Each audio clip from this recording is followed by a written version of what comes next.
Hello, beautiful people.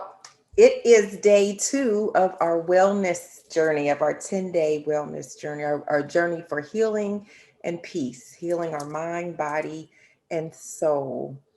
Uh, so today, day 2, we're going to remind ourselves what we're doing, which is a journey for healing. We're going to use the 7 intentions, which are every day meditation, exercise, mindful eating, self care, daily affirmations and journaling, kindness and gratitude, and rest and relaxation. So we went over them in more detail on day 1, but every day we'll go into depth on one. So today, the third thing, the final thing that we're going to do is talk about mindful eating in depth. So yesterday we did meditation. And today we're doing mindful eating.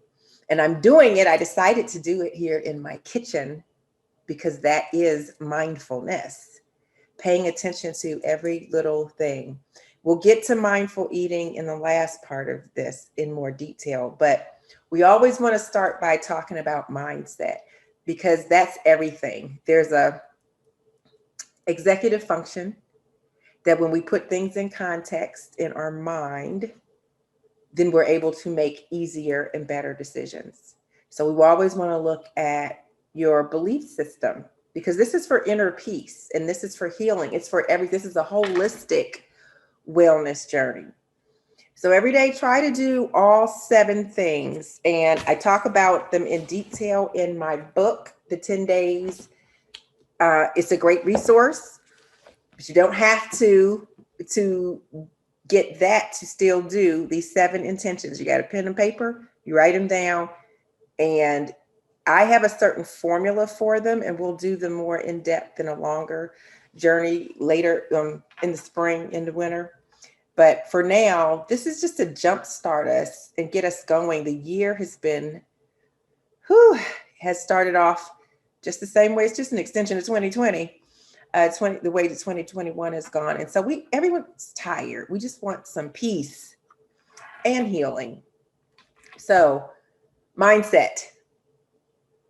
I journaled on it this morning and I journal every day. We'll get to that intention. So journal, and I have a journal too. This is like my 8th one. And these are 60-day journals. But I really want to talk about how you think of things, about doing hard things. Why are they hard? How do we make them easy? That is really what we're trying to do, right? Have a life of happiness and joy, and whatever we think is hard tends to take some of our peace or joy away. But it's really just our perspective, our perception of what we're doing. So how do we look at things? What powers can we access that will make our journey on this plane in this world easier? That's everything, right? So let's see what I wrote because I really wanted to share this. So I work with a course in miracles, and there's lessons every morning as part of my meditation. And today it was, let not my mind deny the thought of God. I am entrusted with the thoughts of God. It's really 2 of them that go together. And so here's the mindset. Here's where your power, here's another access point, because at the end of the day, it's a spiritual journey, bringing us back to our real selves, our more powerful, the God within me. So the thought of God protects me, cares for me, soothes me, smooths the way, and lights the path with happiness and love. This is your source from which you're never apart. And I took these notes from the Course in Miracles. So it's a bit of my paraphrasing, but some of it is direct from there. So basically, the power in God, your purpose, you are a thought in the mind of God. A thought is never separated from its source. And so what God wants for you that's there all the time is your healing and happiness, and to soothe you and bring you joy. Who would deny this safety, peace, and healing and awakening but realize where they abide.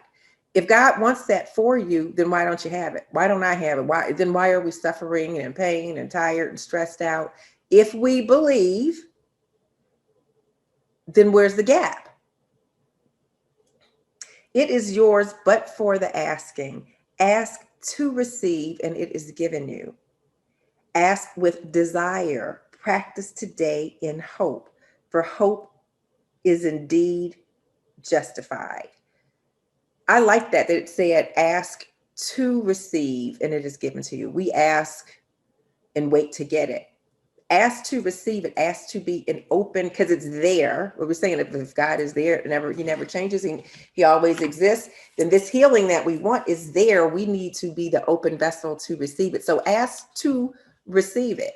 Ask with hope. Your hope is justified. A lot of times we ask, but we don't really believe, or then we're waiting for some miracle to happen out there somewhere in the future. So the mindset is about asking, one, understanding it exists. And if you checking yourself, if I really believe that this power is here, then all I need to do is access it. How do I access it? Why am I not connecting with it? You have to ask to receive with hope, and there's more. All things are given you. God's trust in you is limitless. He gives without exception, holding nothing back that contributes to your happiness. And yet, unless your will is one with his, it is not received. That's key. And we've been talking about that a lot. You have to align your mind. And that's why meditation is so important. That's what we did yesterday. So this is another way of thinking. All of these reinforce one another and grow and combine into a very nicely tight woven understanding, bolstering your beliefs, your way of thinking, so that makes then the day-to-day that you're doing that much easier, because you're accessing and using these supernatural tools, the power of God. Here is the paradox that underlies the world. Oh, let me say this last sentence. He gives without exception, holding nothing back that contributes to your happiness. And yet, unless your will is one with his, it is not received. Here is the paradox of the world. This world is not the will of God. And if you place your trust in man, it leads to the opposite effect which you desire. So we say things in the higher consciousness community like this is an illusion, or even this is saying the world is not the will of God. The will of God is joy, peace, happiness. What's happening in the world now is disease, fear, terrorism. This is not the will of God, but we have to align our minds with the will of God. And then one happy person at a time, or community at a time. And in that whole way, we blossom into making the world a better place. Oppositely is what we've done. We take my perception and our opinion of something is different than your perception of something. And what we focus on is the fight instead of the harmony.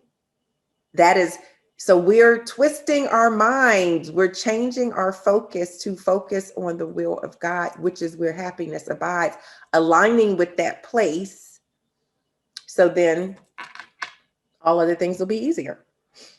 I just love that. Every mind that looks upon the world is solid, certain, trustworthy, and true, believes in two creators, or maybe just in himself, but not in the power of God. That's that scripture in the Bible that says you can't serve two masters. If you don't want to let go of this belief that God can't do everything for you, then you're believing that you're doing it in your own strength. And so you're split. And so you're conflicted. And what do you have in your life? Conflict, disease, suffering, angst. So just everything is 180 degrees different from what the world has taught us. So this journey is to practice doing things differently. And when you do things differently, you get a different result. Okay. In this senseless wandering, the gifts of God are not acceptable to anyone who holds such strange beliefs. He must believe that this is not true and deny God's power and presence, contradict the truth, and suffer to preserve the world he made. That's what we do. It's like, well, I don't believe in miracles, so I can't put my faith in that. okay, well, you have to understand, you have to have the faith to actually manifest. That's how it goes. That's how it goes. In this senseless wandering, God's gifts go with him, yet unknown by him. So God's gifts are with you, but we can't, if you're not receiving them, then that's again what we're trying to open up.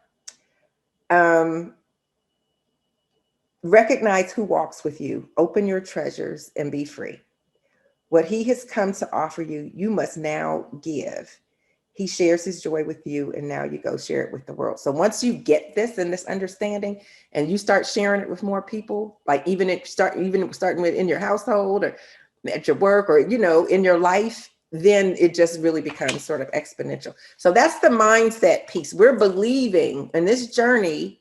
We're believing that we're transforming because we're being mindful and putting our power, putting into God. And so we're using meditation, mindful eating, exercise, self-care. We're using all of that because these intentions are the ones that clear our mind and keep us open and focused on what his will is.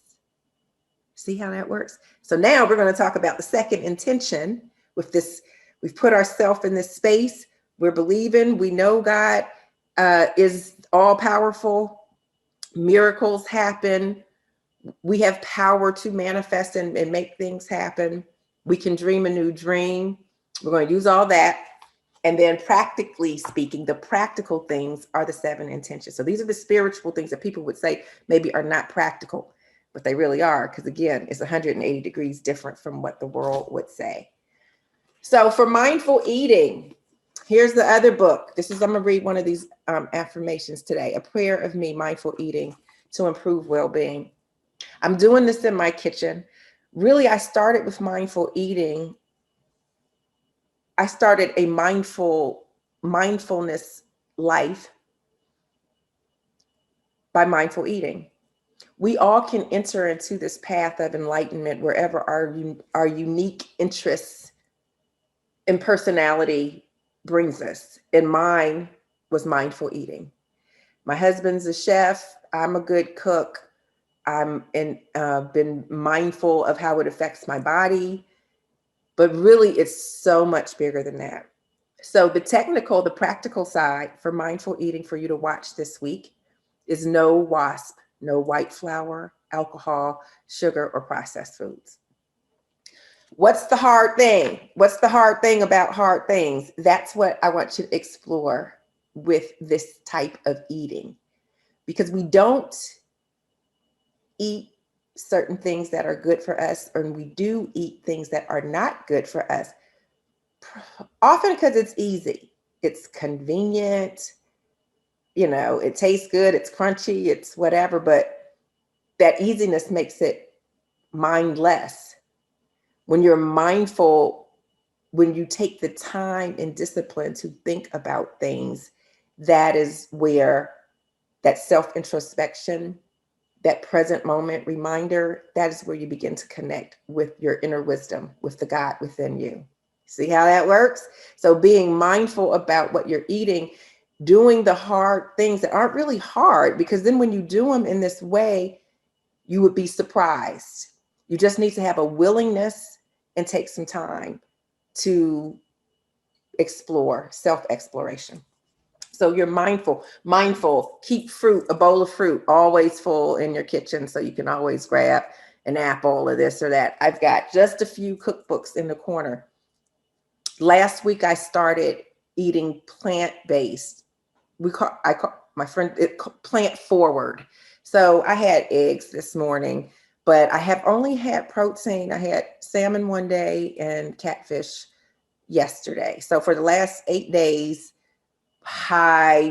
black-eyed peas, collard greens, salads, stews, soups. And I wanted to do that to kickstart my health, but also I just had an impression it was so hard, hard to be a vegan or hard to cut more out. I already stopped eating meat decades ago.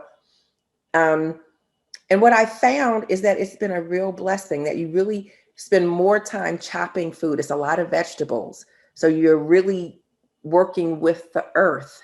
So mindful eating isn't just about at the point you eat and pray over your food. I mean, that's good too, but you can pray into your food while you're cooking. So we start with here's the rules: no white flour, alcohol, sugar, and processed food. Don't eat that. But more than that, spend time in your kitchen. There's an energy here. There's the food, there's utensils, there's recycle, there's your beverages. This is the room. Why do you think the kitchen is the most used room in the house? Even when you have company, it's just where people are. It's an attraction to the earth. It is the place in your house where the earth is. Even, if you don't have a garden, you don't have whatever, but you've got food in your refrigerator or in your cabinets. This is the central point. So think about that. That is why. And so I was intentional about doing this in the kitchen. And I was intentional about eating plant-based, which has really become more, just breathing into the food. So pay attention when you're touching it and looking at it. Don't just pray over your food before you eat. Pray over your food. There's energy there as you go grocery shopping, as you touch it, as you're chopping it, as you're blending it. So that's a mindfulness practice that really has had me a lot thinking about my ancestors, where this food, especially like making collard greens and stuff. For Black folk, we would say, well, we had to eat the scraps. And so we learned how to get creative. And that's a good thing. It's like now some people don't want to eat like that. But we're saving the earth. We learned more about, it wasn't just scraps. It was being innovative about the different types of greens and where they grow and how they grow in the sunlight and how much water and nourishment they need. That's caring. And it's also self-care. So I told you what's in the one and what is in the all, and what's in the all is in the one. It's so true. So be mindful about your food that you're eating. We say mindful eating, but it's the mindfulness in the whole process, where you eat it, where it's grown, who you eat it with. Pay attention to the colors and the taste and how it makes your body feel.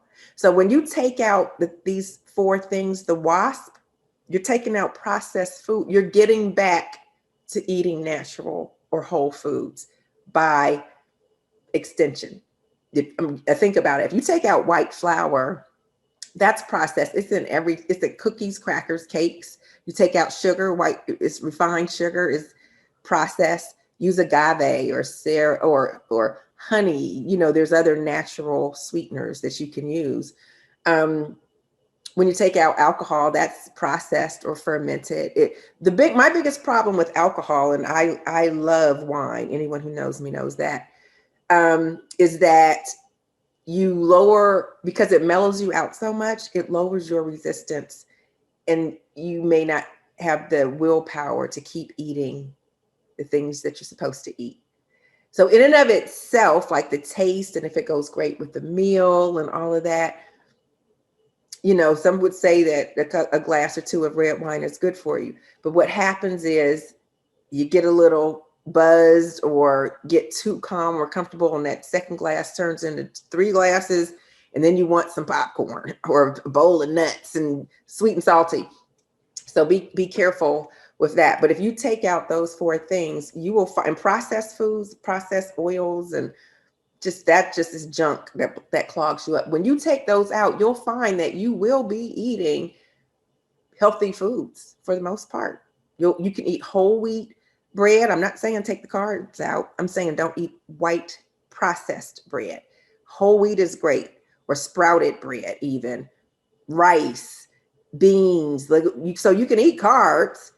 And I haven't even mentioned dairy. You can knock your socks off, but it's a very good way to be mindful about what's in your food. It'll make you start looking at labels, because there's sugar hitting in a lot of stuff.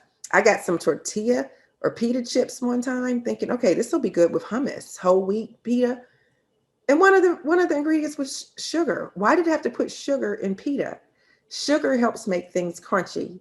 And sometimes sugar also helps take the sourness, an edge off. Like even if your grandmother's watching her make greens, she may throw just a pinch of sugar in there, not to sweeten them. You don't want sweet greens, but it's to take the edge of the bitterness out of it. So you'll be surprised at the amount of things that have sugar in it. It'll make you read labels. So I did, because this is a book of mindful eating and daily affirmation. So if you get this and do this, you're knocking out two intentions at one time. I'm going to read today's. Today. I don't always read.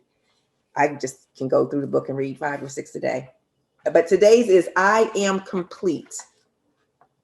You are complete. You are enough. You are divine. Too often we focus on the aspects of ourselves that we don't like. The world has conditioned us that way. But it's okay, because today you can recondition your thinking. You will begin to know deep down inside that your positives outweigh your negatives, and that is where you should put your attention. Imagine a small compact mirror with a crack splayed throughout its surface. Now imagine a huge wall mirror with the same size crack hiding off in the corner by the floor. You are the big mirror, perfectly absorbing and reflecting light. The small crack is perfect in its imperfection. It gives you character and personality. Embrace it, but moreover, enjoy the totality of the mirror. You're not a small mirror with a big crack. You are a large, beautiful reflection of life with wonderful characteristics that make you you. You are complete just as you are, cracks and all. Unique. I am unique. You see, this is funny because this is today's and how this everything comes together. I wrote this book 3 years ago. And in this thing is almost like just like the lesson that I got from A Course in Miracles and read earlier about you are divine. And we focus on these aspects. The world has conditioned us. We want to turn that. So I want to add one last thing as we close out mindful eating today for day 2 for you to go practice. Another practice is recognizing you are enough. You are complete. I am unique.